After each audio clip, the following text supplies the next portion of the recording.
Just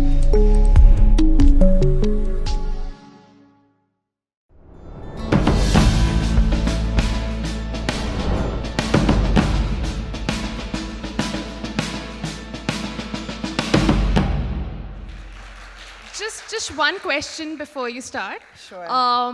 You just told me that you are always on the go, right? Would you like to tell us a little bit more about that?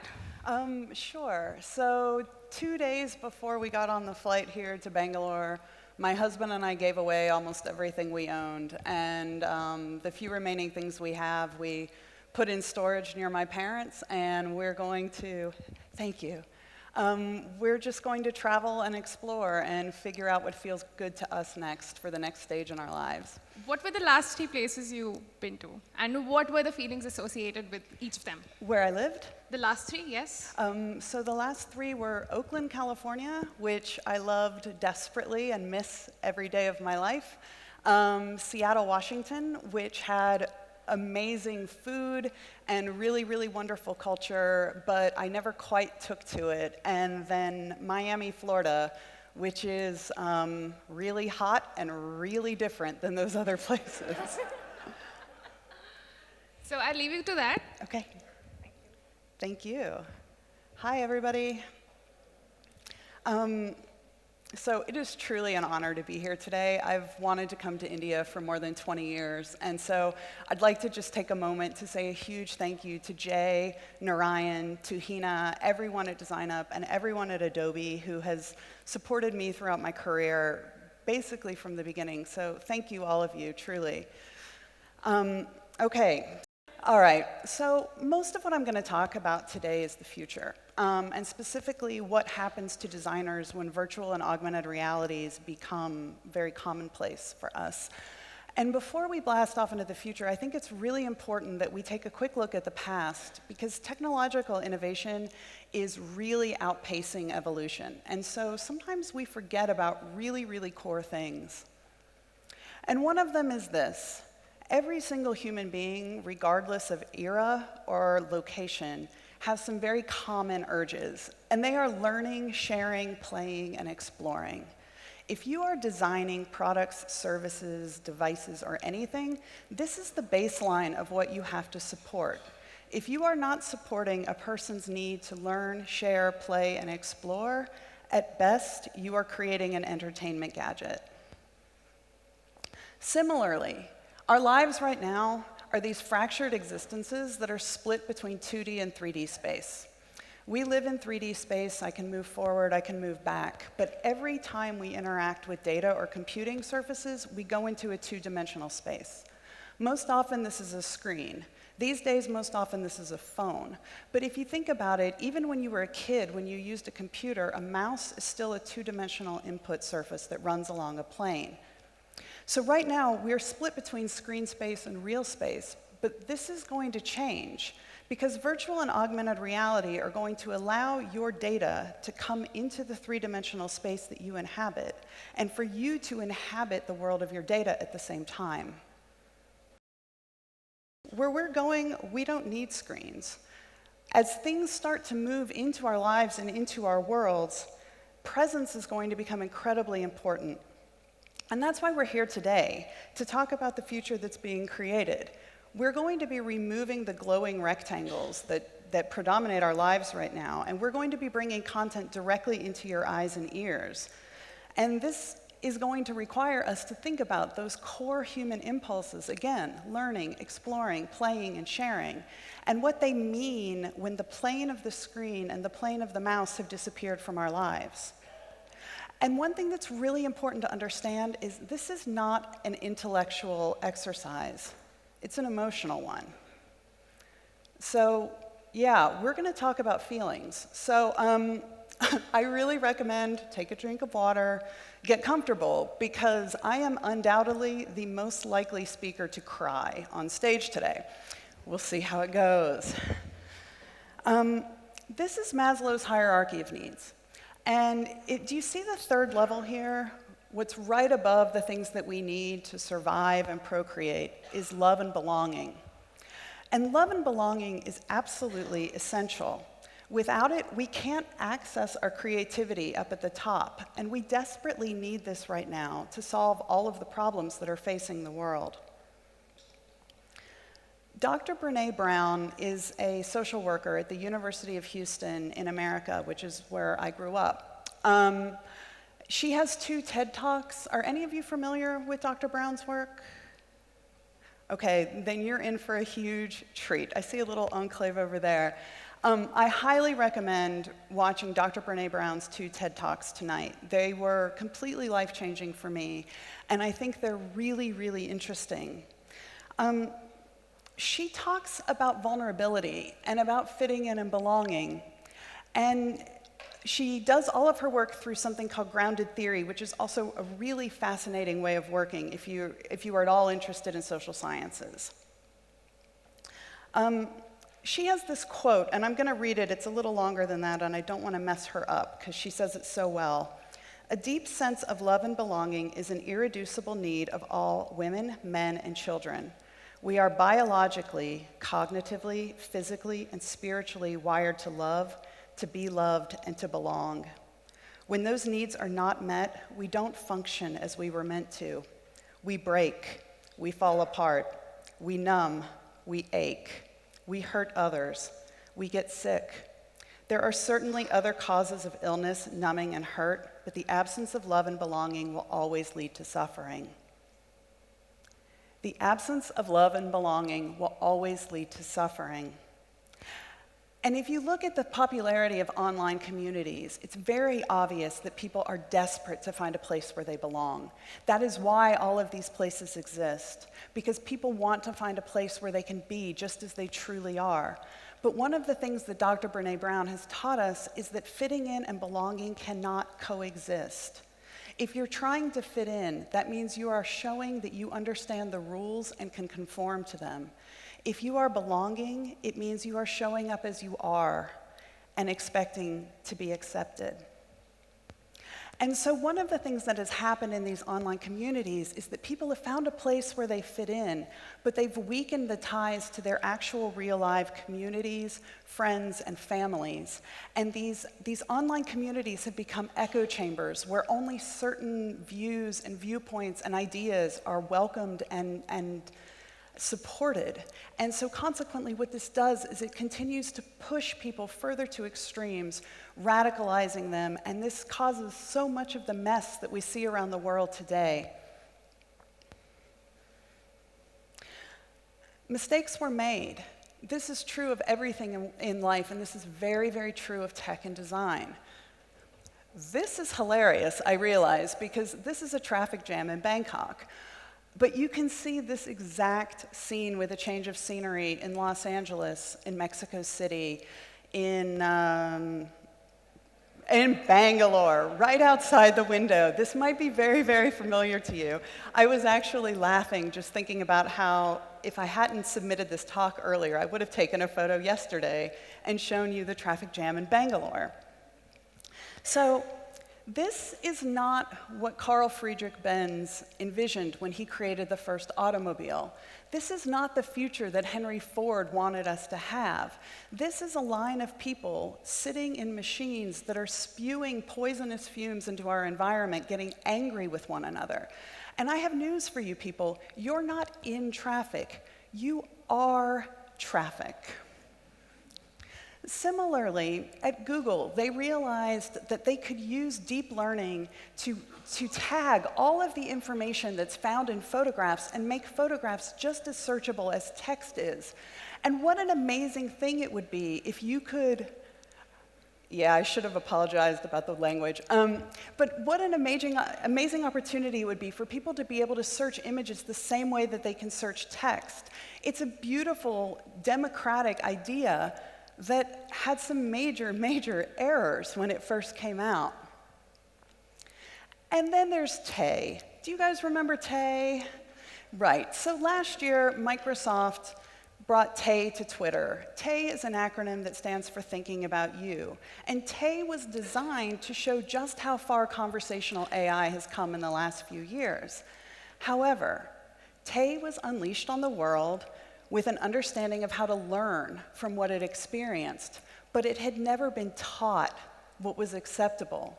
So Tay went from hello to hate speech in less than 24 hours, because that's what the environment of Twitter taught Tay. And then there's this one. It still hurts me to talk about this, I will be honest. In the summer of 2016, Facebook became concerned that their editors over their trending area had a bias, and so they fired them. They didn't publicize this, they just fired them. They fired their editorial staff and they turned it all over to an algorithm. And they decided that trending would simply reflect what people were engaging with, what people were clicking on. And what we've learned since then is that while an algorithm can perfectly measure engagement, it cannot measure truth.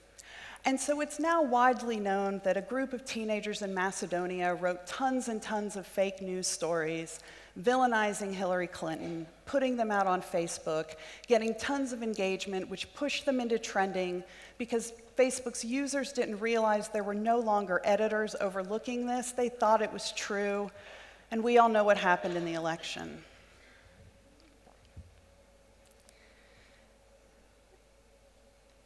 So, data and algorithms cannot replace facts and ethics.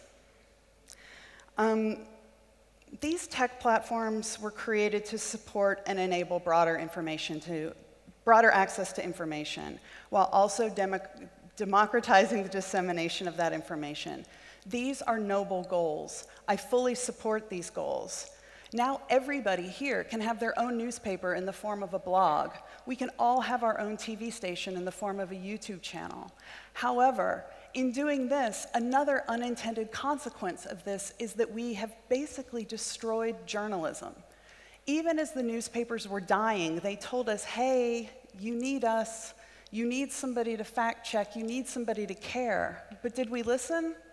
We didn't. Throughout history, explorers and dreamers, which I'm guessing you all consider yourselves to be, I think of myself as one, we've always gone looking for the next big thing. We've always gone looking for ways to make something better. Sorry, I need a bit of water.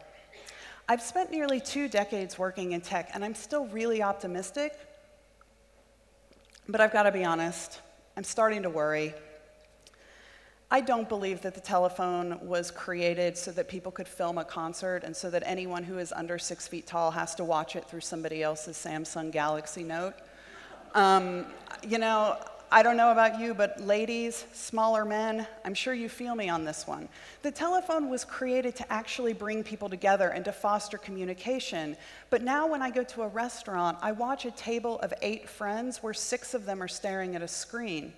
We have to do better than this. This is exactly what I mean when I talk about unintended consequences. So we're at a point right now where being good is not good enough. The common thread in all of these is that well-intentioned designers and developers got so excited about this new thing that they've made that they unleashed it on the world without adequately considering what could happen if this tool was abused. I bring up these cases to illustrate the point that the good intentions aren't good enough, and this, my friends, is one lesson that I sincerely hope you will learn. Empathy is a conscious choice. We all like to believe, I'm a good person, I care about my users, I care about my clients, I care about people, so we think that we're automatically empathetic, but that's not how it works. You have to actually, as Akash showed so beautifully this morning, you have to spend time with people. You have to get on that plane to Rwanda. You have to watch a lot of people eat ramen. You have to really understand them in order to be empathetic. This is what we're going toward. Like, this isn't story time anymore. We're moving toward a paradigm where content creators can beam things directly into your head, into your eyes and ears. My younger sister watched Jaws in the early 80s on a TV about this big. She's 41 years old and terrified of sharks to this day. And that was on a screen that was really far away. Imagine what happens when the scary movie is actually playing inside of your mind. Right now, most of the dialogue around AR and VR is about technology and specifications. And if the The things that are happening in tech, they're staggering. And I don't want to take anything away from the people who are working on them. They're making gigantic gains every day. But I can't say this enough, and if there's one thing you take from this talk, it is this. Innovation is not about technology. Innovation is about what those breakthroughs do to us as humans and to the world that we inhabit. It is not about the breakthroughs. It is about the unintended consequences, because they are the things that stick with us long after the breakthrough has been made obsolete. So we need to take a holistic and humanistic view. Has anyone seen WALL-E? Okay, great. I was like, ooh, I hope people have seen WALL-E. Of all the dystopian futures in the world, I choose WALL-E. I'm not saying this looks good. It doesn't. But compared to the other things that are out there, at least these people look happy, right? And if we're not careful, we are heading toward a dystopia. This is Keiichi Matsuda's hyperreality. I don't know if you've seen it, but it hit the web in 2016, and it went through the VR and AR communities like wildfire. It basically scared the pants off of everybody, myself included. If you've not seen it, it is absolutely worth 8 minutes of your time.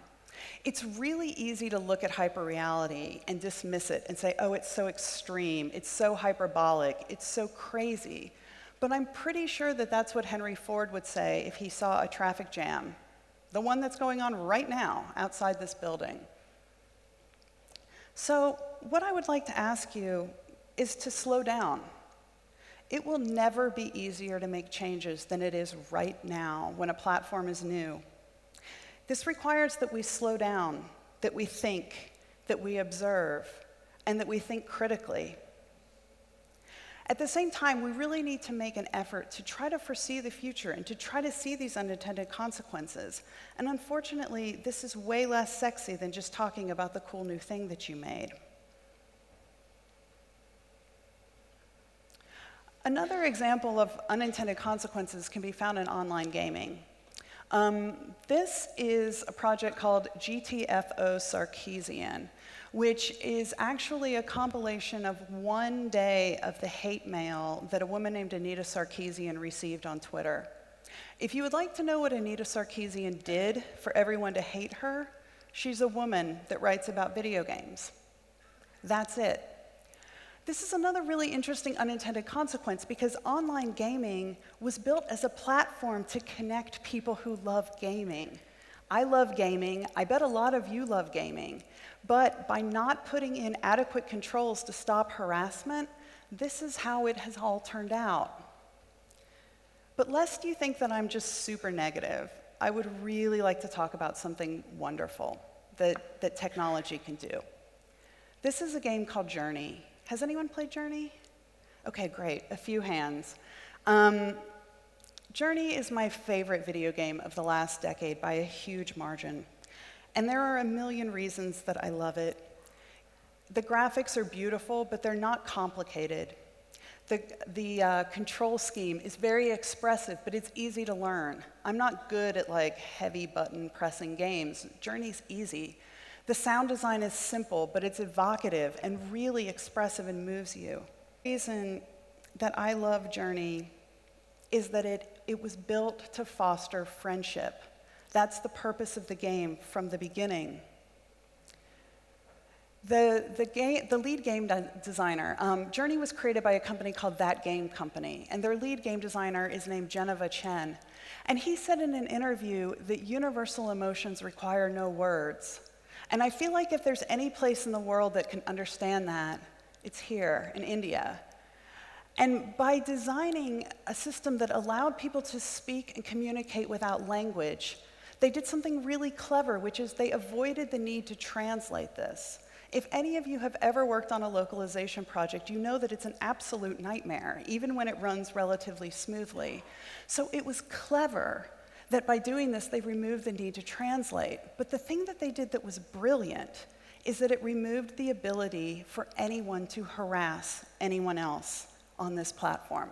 So when you encounter another character in the game Journey, that's actually another person that's playing somewhere else in the world. The only identity you have is a symbol that looks kind of like an Aruco marker that's used in vision tracking for VR and AR. That's the only way that you have any kind of identity. The only way you can speak to your companion is to call out to them and get their attention. It's beautiful, it's poetic, and it keeps you together. It doesn't require sophisticated emotions. As you progress through Journey, you're climbing a mountain, and you start to get in the snow, and you start to freeze. And as you start to freeze, you start to slow down, and you stop moving quickly, and you start moving slowly. But if you stay with your companion, if you stay together and help each other, you can actually charge one another and bring more heat and more movement and potential through your bodies. The first time I finished Journey, my companion did this weird little dance around me. I had no idea what was going on until the camera pulled out, and I realized that he had drawn a heart around me in the snow. This is the point when I lost it. This is the point when I sometimes lose it. I think I'm going to hold it together today. But I cried. I cried for about an hour because I felt like this person whose name I didn't know. I had no idea where he or she might be in the world. This person could have been a 14-year-old girl in the Philippines or a 50-year-old man here in Bangalore.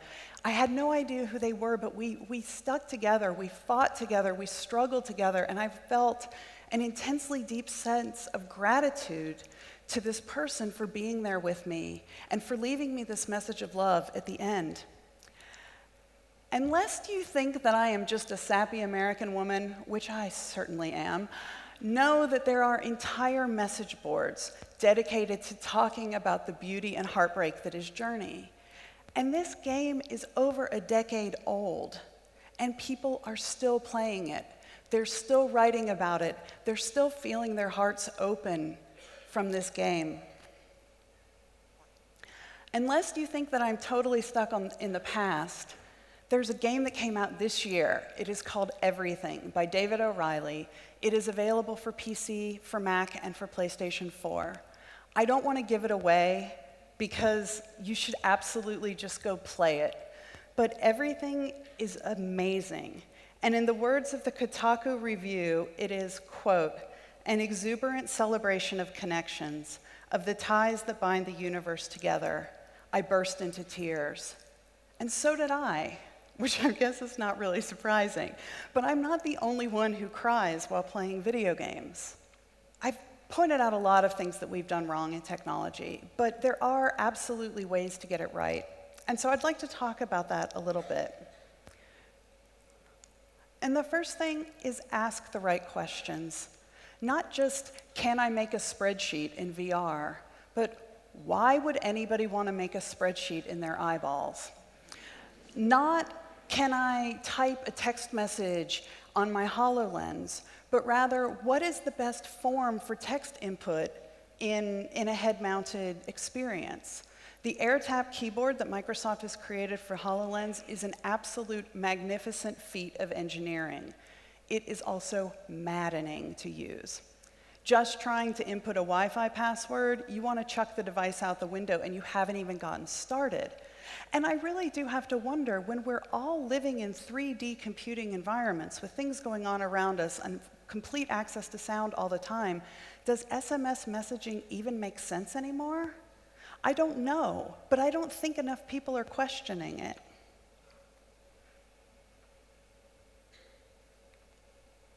All right, then when you start to get feedback from people, focus on what is really being said. I find that in a lot of user research, I get really frustrated because there seems to be a fundamental disconnect between the form and the essence of the feedback. So form is relatively stable. It doesn't change. It basically, a new release of iOS or a brand new 280 character count in Twitter doesn't change the form of the feedback.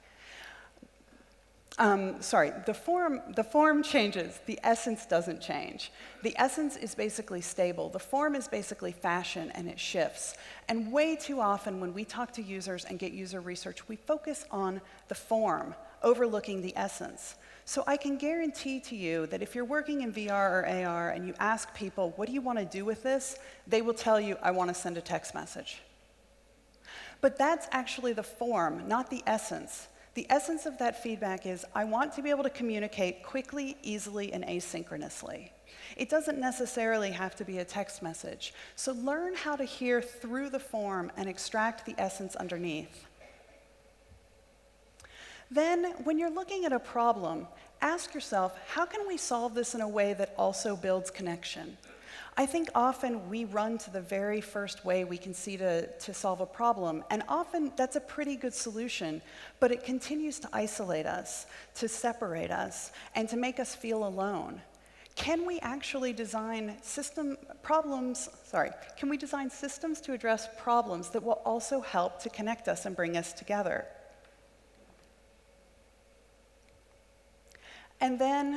And this is the tough one, because we all want to see ourselves as the good guys and the good girls, right? We all want to see ourselves as the hero of our story. We all believe that the products and services that we're creating are actually for the good of people. But we have to take a minute to take off that hat and put on our villain hat and say, how could this be used against people? How could this be used against users? How could this be used against the world? We have to actually look at the ways to break our own products in order to safeguard them against that. Because these unintended consequences are happening around us every single day. We literally can't escape them. Everywhere we turn, we are boiling in the unintended consequences of our technological innovation. And this one's really interesting, because I think, I don't remember who mentioned, somebody mentioned, Koi maybe this morning, that privacy and safety are going to become much more important to designers than we tend to think. And I think that this is really important. What safeguards can we put in place from the beginning to protect people, to protect people's emotions, to protect people's privacy, to protect their safety? This is a great example. This is from a game called Quiver. It's a VR game. I've never played Quiver. I've never met the guys who make Quiver. But the reason I'm showing it today is about 6 months ago, an article hit the web where a woman was saying that she was groped while playing Quiver. She had been playing, I think you play like on a team, like of 5 people, and she had been playing for about an hour and having a great time and thinking how much she loved VR. And then at one point, she yelled out a voice command, "Hey, over here." And as soon as she did that, for the first time, the people on her team knew that she was female. Within 30 seconds of this, one of the people on her team started chasing her around and groping her avatar in this game space. Now, nothing happened to her body. She was in a room where this person wasn't, but nonetheless, when she took the display off, she felt as though she had been violated, and she wrote an article about it. The reason we're talking about it today is that the folks at Quiver did everything right. Within 1 week of this article hitting the news, they responded with, 1, a game update, which included a way to do a personal force field, which basically just keeps other players away from you. So even if people were running at her, she could just do this motion, and they would disappear from her view.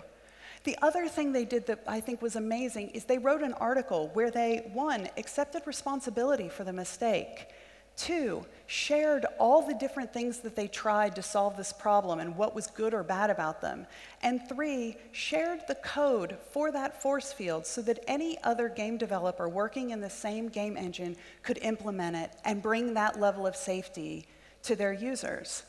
So I think there's a real issue where people don't want to admit that they've made a mistake, but in fact, it's the most important thing we can do when dealing with a new medium, because we screw things up all the time. If you're a parent, you know that your kids make mistakes. It's how they learn. And similarly, when dealing with a new medium, mistakes will be made. But we need to not try to say that we're perfect or that we're above making mistakes. We need to own them, claim them, and then share with the world how they can avoid the same problems. We need to mind the gap, because right now there is a really big gap between our technology and our lives. And we need to also think about the gap between the haves and the have-nots in society. And I'm really worried that augmented and virtual reality are going to come about and just become another social marker that shows that some people have access to things and others don't. So I hope that as you're designing things for augmented and virtual reality, that you'll also think about, how does a person using this interact with someone who isn't? If I'm wearing a device right now, like say a Microsoft HoloLens, and I have data moving around me, how does that change my interaction with you, with you, with you? We need to think not only about the people using these devices, but the people who have to interact with the people using these devices. Because very soon, this is going to be our reality.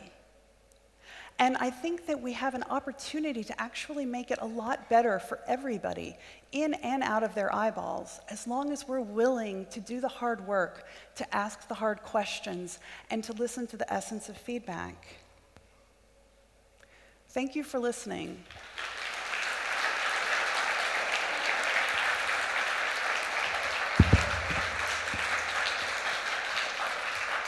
Thank you so much, Alysha. Do we have any questions? Okay. Hi, Alysha. This Hi. is Mansa. So you talked about how we have to look at unintended consequences. So my question is, do we create something and look forward for an unintended consequence to happen, and then do something about it? Or do we do processes that we don't get to it at all? That's a wonderful question. I think it's actually a mixture of both. I think the best thing you can do is to try to catch them before the product is ever released, to really do a heavy rev cycle of how can this be abused. It's an interesting story, but I have a friend who served in the US Special Forces, and after 9/11, he formed a company, and their entire job was to tell various United States government ports and airports how they would break in if that was their mission, to break in. You have to sort of put on your Special Forces hat and take a look at your product and say, how could this be used against me, against my company, against people, against the world? So the first line of defense is to never put it out into the world. But the second line of defense is, things are going to go out into the world that need to be fixed. It's just an absolute truth. And so when you see a mistake has been made, own it, fix it, and share it. Because right now, that's how we all learn. And when a medium is so new, I get really frustrated when people want to get proprietary about it.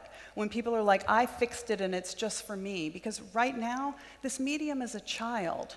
And if there's anything we know about children, it's that they are sponges who get information and learn from everything that's around them, not just their mom and dad. And so I think that it's really, really important that when you learn something, share it, because we all can benefit from it.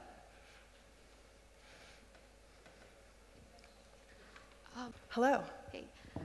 So you spoke about online harassment, and I myself find myself, go down the rabbit hole of Twitter hate accounts, and it's terrifying, right? But at the same time, I feel indignant about censorship. You know what they say, that I don't agree with you, but I defend to death your right to say it, right? So what do you think about that? Like, I mean, you're from the United States, you've got the First Amendment, you can criticize your president and you'll be fine, right? Okay, maybe not.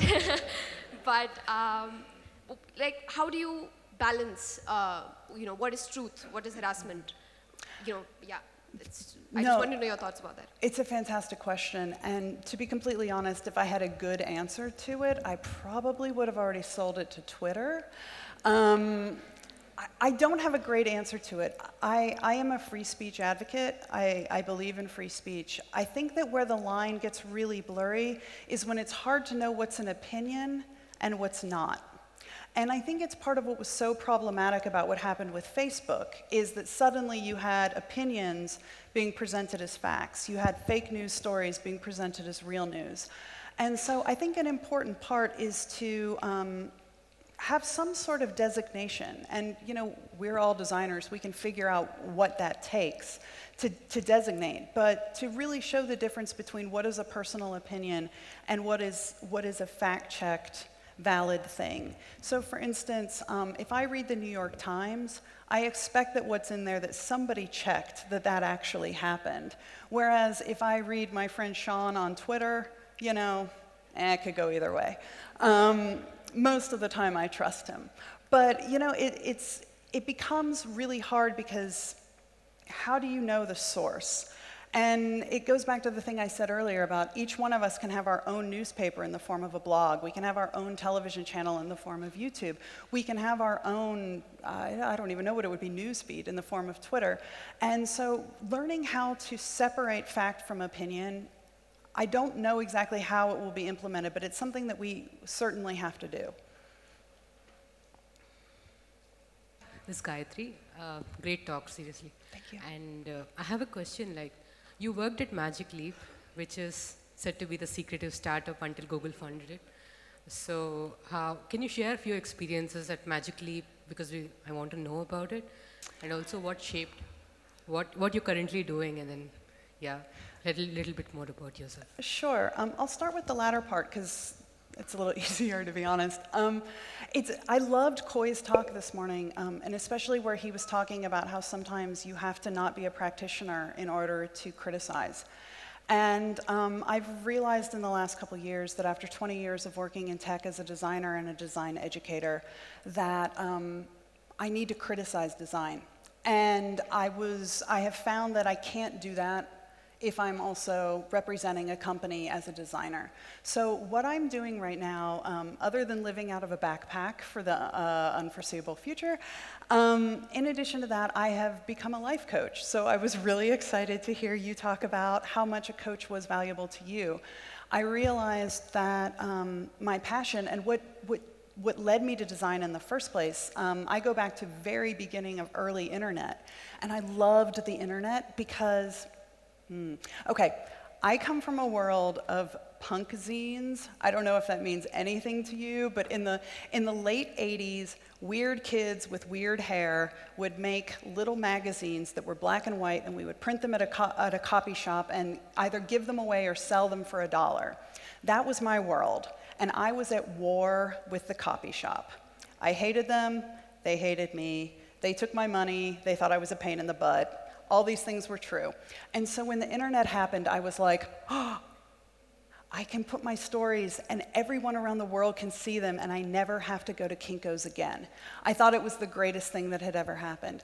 And that's really how I began my career in tech, was this interest in information, expression, and democratization. There was nothing I wanted more than to have access to things that I didn't have access to. There's nothing I want more than for everyone to have access to whatever it is that they need.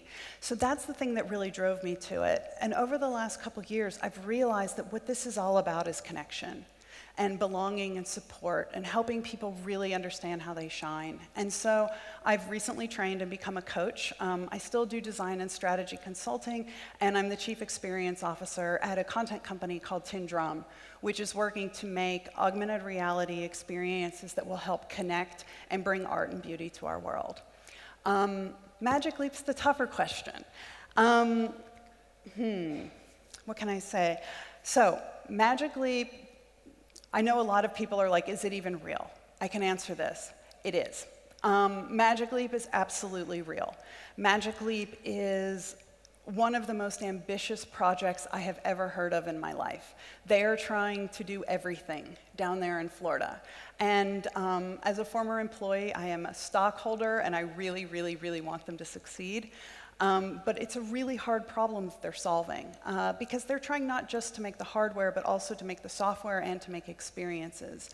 And so in terms of a few lessons that I learned there that I think I can talk about, one is, and this is going to sound really obvious if you've ever worked in AR or VR, but maybe not if you haven't, almost all of the input and interaction paradigms that we're used to don't work. Right? So think about it. One of the first questions that I was asked when I started Magic Leap is, are we going to support pinch zoom? I said, huh? And he said, are we going to support pinch zoom? If I want something bigger, can I pinch it to zoom it bigger or smaller? And I said, well, if Magic Leap's goal is to blend virtual content seamlessly into your world, does that make sense? If I had a cat sitting on the podium yawning at how boring I am, if I wanted to see that cat up close, would I make a 10-foot cat? No, I would get closer to the cat or bring the cat closer to me. So many of the paradigms, the gestures, and the things that we take as being really intuitive or completely known are not going to translate to 3D space at all, because either they require a flat surface of touching a screen or rolling a mouse, or they require a change in scale that doesn't make sense when content is actually situated next to you. So those are a few things that as designers, I really urge you to think about, because to be honest, I don't think anybody has solved input yet. So it is a wide open field that really needs a lot of love and attention. Hi, I'm Saurabh.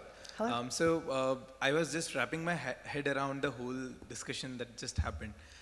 So basically, two reasons that I believe that why people don't think or don't take actions on unintended consequences before they happen.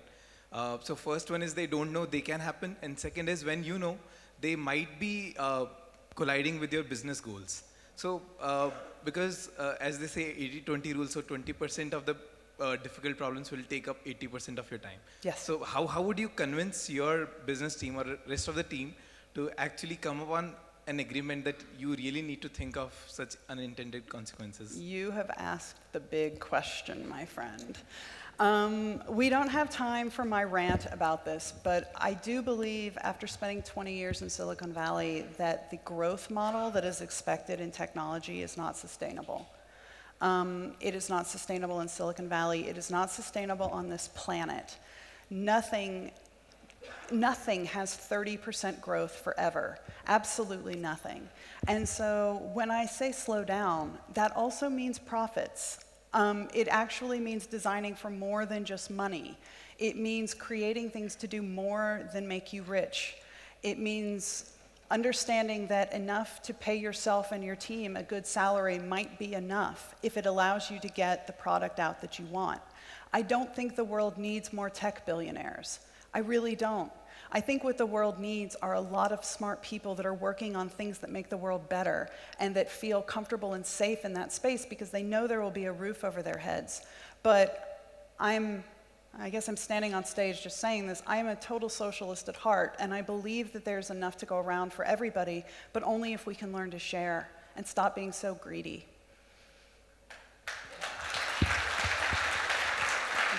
One more? Sorry, I get to ask the last question. Okay. So I came across this company, Sega, right? So they were the pioneers. They came up with the first virtual reality headset. At least they marketed it and all that, and they associated with IDEO to come up with the right design for the virtual reality headset, and they shelved it. They shelved it, right? Eventually they shelved it, and they didn't come across.